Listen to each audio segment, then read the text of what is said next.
A whole crew of them out there. Read between the lines, audience. There's a crew of them out there between the ages of 48 and 54. Oh, I'm looking. I see you, Mark. I know what you're talking about, eh? Keep going. All right, hold up. Melyssa Ford and Joe Budden are back at it again, and this time it's getting a little messy. And listen to this, even others are jumping into the mix, especially Marc Lamont Hill. I just ran that clip where they were discussing older women and the sacrifices they supposedly have to make as they age. Then boom, Marc Lamont Hill chimes in, throwing in a Canadian accent. Now come on, you already know who that was aimed at. That was clearly a shot at Melyssa Ford, who used to be part of the show, but hasn't really been active with them lately. But don't get it twisted, she hasn't been completely silent either. From what we've seen, she's responded here and there when the topic comes up. And lately, she's been posting memes that seem to hint at how tough it is for women working in male-dominated spaces. That's been her narrative for a minute now, especially when you look back at what she said. My own experiences of being around a certain type of, a certain group of men who exhibit groupthink. So it has an effect on you, you know, as somebody who's just kind of like absorbing it, simply just because I'm a woman. All right, so fast forward to now. Melyssa just dropped a recent interview, and she got really personal. She revealed that in her entire life, over 40 years, maybe creeping toward 50, she's never really been intimate with a man.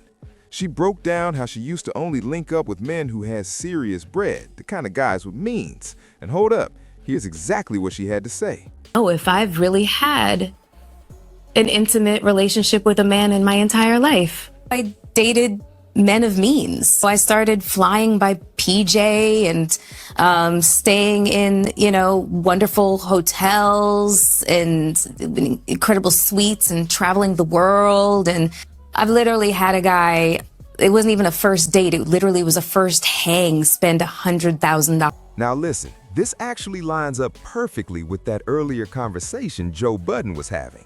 And hold up, it hits a little different now. He was talking about older women who lived a certain lifestyle, chasing luxury, enjoying the finer things, and then one day look up and realizing there's not much there beyond material stuff. In a lot of cases, not even real generational wealth to show for it. Now here's where it gets interesting. You won't believe this. Right after all this started buzzing, Melyssa Ford dropped a post that caught people's attention. It was about her wanting to reveal who she truly is and how she really moves. Now, sure, that could have just been a general message, but let's be real. Melyssa has a pattern of addressing situations on social media without saying names directly. She speaks in layers. So yeah, take a look at this clip yourself and see what you think. Regulate my emotions. Sometimes I want to blow shit up. I want to show motherfuckers exactly who it is that they fucking with so that they never forget. I want them to build a documentary around my life on why you shouldn't fuck with people that are not fucking with you. So don't come to this account thinking that I'm all sunshine and rainbows. No, sometimes I want to be just as petty as the motherfuckers who are fucking with me. So listen. As you can see, both sides are throwing subtle shots and leaving a lot open to interpretation. And hold up, that's where things get tricky. In the podcast world, when you leave things vague like that, the fans step in and start decoding everything, and that can get messy real fast. Now, let's talk about Marc Lamont Hill, because he's been catching a little heat too. People are saying he's playing both sides, jumping in on the jokes while also acting like he's still cool with Melyssa Ford. And I can't lie, that's one of the weirdest parts of this whole situation.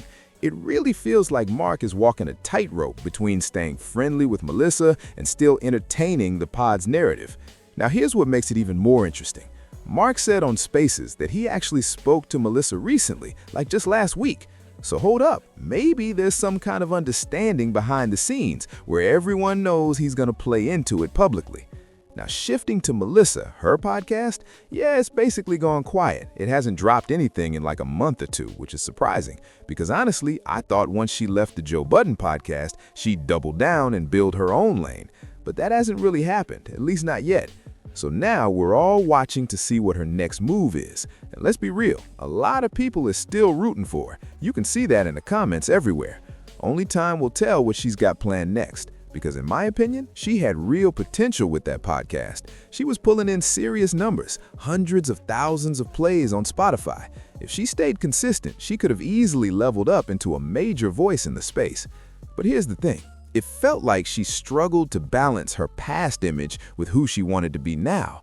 Like she didn't fully want to embrace the video vixen identity, but also couldn't completely separate from it. And at times, it came off like she was uncomfortable confronting that part of her history. That's been a layer to her story for a while now. And honestly, that tension exists in vixen culture overall. A lot of women in that space don't like being over-sexualized, but at the same time, that image brought them opportunity. So when things get tough, they lean into it, even if they don't fully like it. But let me know what y'all think about all this back and forth between the Joe Budden podcast and Melyssa Ford. Personally, I wouldn't be surprised if there's still some kind of NDA in place stopping them from speaking directly. I remember Joe acting like Melyssa leaving would bring more structure to the show. But if we're being honest, that hasn't fully played out. Because Mona, she's had her moments of being late and not always prepared. Now, to be fair, she's definitely strong when it comes to speaking, her delivery, her vocabulary. That's her strength. And that might be why Joe rocks with her, because she keeps the conversation flowing. Meanwhile, Melyssa's biggest issue on the show was not speaking enough.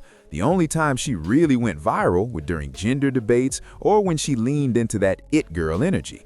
But ironically, that's exactly why people say they miss her now, because she brought a certain feminine presence that's kind of missing today. Mona even says she's one of the guys, and that creates a different vibe. With Melyssa, it felt different. People saw her as that standout presence, and now that energy is gone. So let me ask you this. If you had to choose, who are you taking?